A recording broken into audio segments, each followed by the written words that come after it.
Philip Walls, the severity of your crimes forces this court to sentence you to life in prison without the possibility of parole.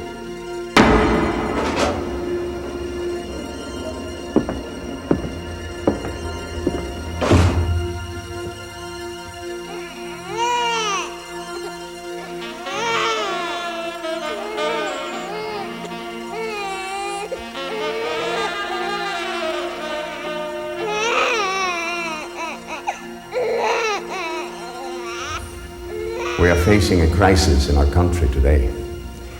Experts tell us that, in general, we know little about this crisis.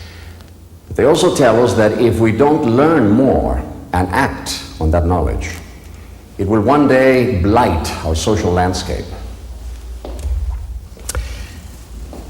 The crisis is child abuse, and the cries you hear are those of abused children.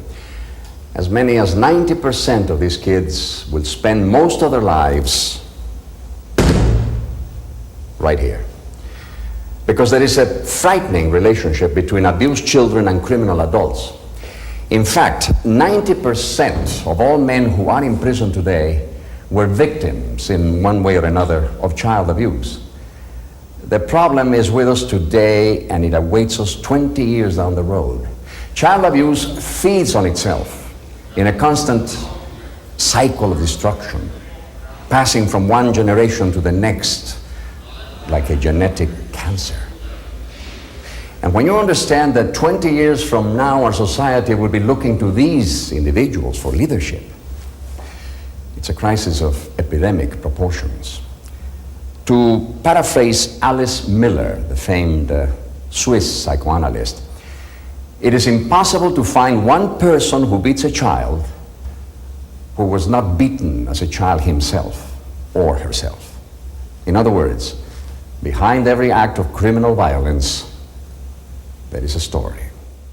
The second of those is Dr. Ray Lyles, nationally recognized authority on child abuse intervention and treatment and coordinator of the Children's Network in San Bernardino County, defines child abuse. that we see that there are things that hurt people during their development, and that hurt that developing human beings experience during childhood and adolescence and young adulthood even is child abuse.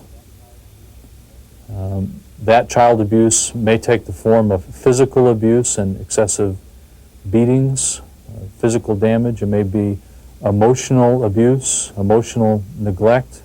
It may mean physical neglect of general living situation, food, clothing, and shelter. It may be sexual abuse. It may be the denial of educational opportunity. It may be living in poverty. It may be a variety of things. But the ultimate result of that is that they're hurt, and that hurt causes continual and long-lasting damage.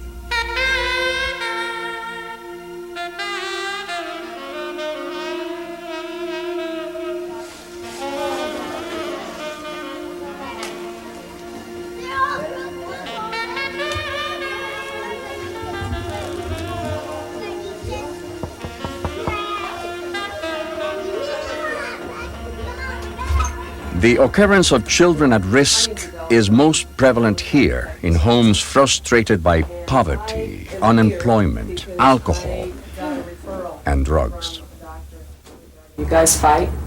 A little bit, sometimes like with the money towards like last week waiting for a check, it gets a little bit hard, and we've been praying again. I have like trouble getting the things I need, you know, as far as clothing and stuff, and like towards last week we're gonna get short on food. It's a little bit hard of how we're gonna get more food and stuff. Do you take out any of those frustrations on the child? No. What the doctor's saying to me and what you're sitting here saying to me isn't jiving. I may be totally off base, but correct me. Tell me what's happening here so I'll have a better understanding of what's going on. Am I right? Is the child getting hurt? She gets disciplined. She is being abused, isn't she, occasionally? Occasionally. Yeah. She gets picked up with force. One of the typical kind of cases that gets referred to our medical center was a 3-month-old child who was initially admitted to a local community hospital because of the child's irritability. when they did their physical Dr. examination, Trenkel and his staff at Loma Linda University Medical Center see the most severe cases of child abuse and neglect. and a chest x-ray at their hospital revealed multiple rib fractures. The child was transferred to Loma Linda, where additional x-rays showed multiple fresh fractures of about 5 ribs on the child's left side in the back, about 5 healing fractures on the child's right rib cage. In addition to those fractures, there was evidence of a healing fracture of the upper part of the child's left arm and a fracture of a portion of the child's right shoulder blade. Most cases of child abuse are discovered here by a caring and aware teacher who knows that swollen lips and black eyes are not the result of child's play. Rosalind Dong has been a school teacher in San Bernardino County since 1979. The teacher spends a great deal of time with his or her students during the course of the day, so that person is most often the one who's going to notice any signs of neglect or physical abuse.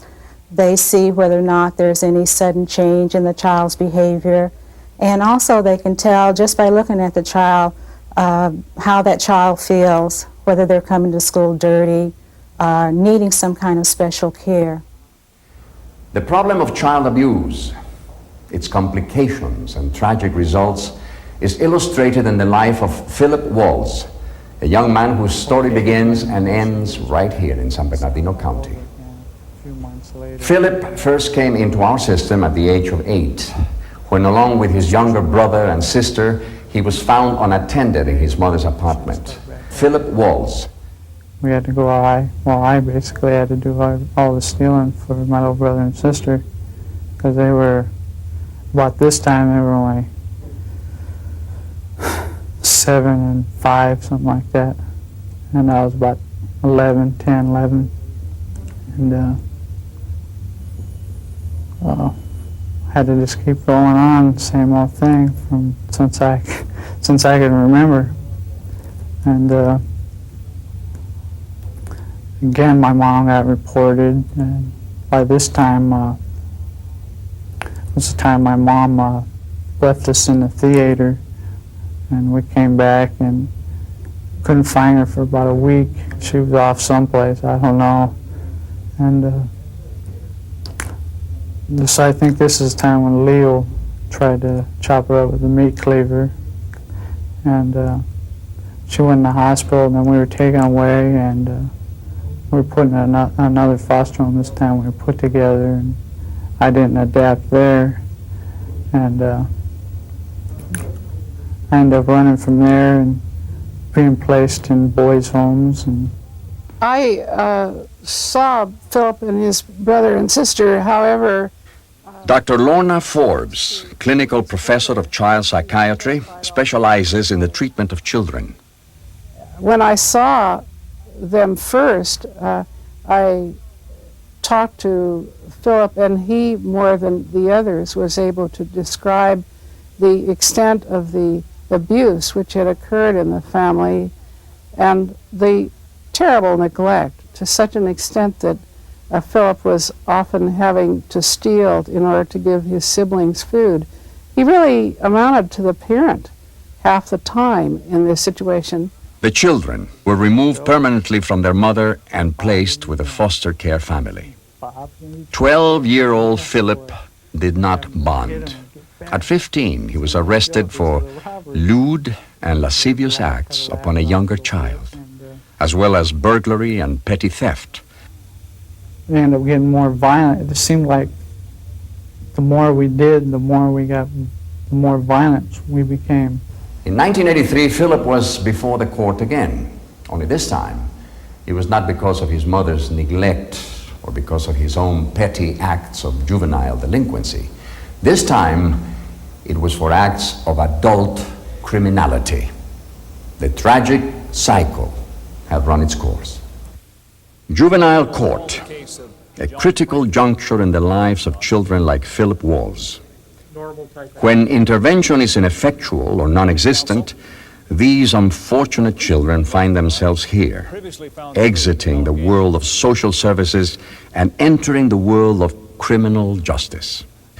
The Honorable Patrick J. Morris, presiding judge of juvenile court for San Bernardino County. We find that families that come before us filled with stressors like poverty, drug abuse, racial difficulties, are filled with violence.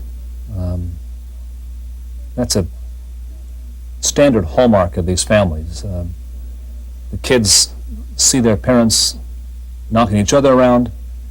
They experience being hit upon by their parents for their transgressions. And they in turn learn how to act out at school and in the community.